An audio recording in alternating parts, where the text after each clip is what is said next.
խաղաղության գործընթացի շրջանակներում խաղաղությունը անխուսափելի է։ Այս իշխանությունը արդեն տվել է ամեն ինչ եւ Ադրբեջանի պետությունը չունի հասնելու որևէ բան, բացի Հայաստան-ադրբեջանցիներ տեղափոխելուց։ Խաղաղությունը կարող է լինել երկու ձև, հարգելի հայրենակիցներ։ Թույլ եւ ամուր խաղաղություն։ Թույլ խաղաղությունը ադրբեջանցիներով համեմված խաղաղությունը։ Այստեղից մի քանի տասնյակ կիլոմետր հեռավորության վրա Նախճեվանում 15 օրից տեղի ունենալու Օրդուբադում տեղի ունենալու արևմտյան ադրբեջանցիների վերադարձի ֆորումը, որի մասին մեր երկրի ղեկավարությունը ուղղակի մտահոգություն է հայտնում։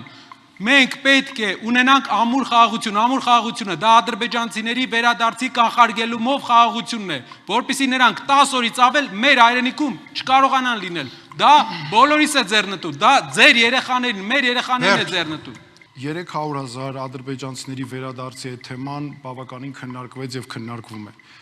Փաստ է, որ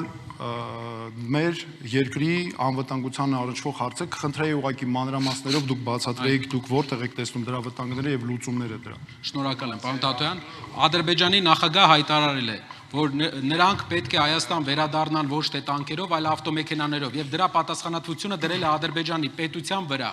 Բացի դրանից Հիկմետ Հաջիևը իր օգնականը 15 օր առաջ խոսել է 300,000 ադրբեջանցիներից։ Նրանք ֆորումներ են կազմակերպում Հայաստան վերադարձի հետ կապված։ Հայաստանի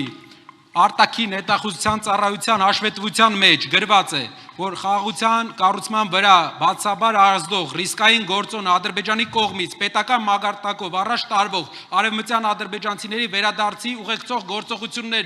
գործողությունները, այսինքն սրա մասին պետությունը գիտի, հայտնեք մեր հանրությանը, ասեք ճշմարտությունը, մարդիկ պետք է իմանան ինչ են ընտրում, մարդիկ պետք է իմանան ով է գալիս, տեղյակ պահեք մեր հանրությանը, թե ովքեր են գալիս մեր հայրենիք,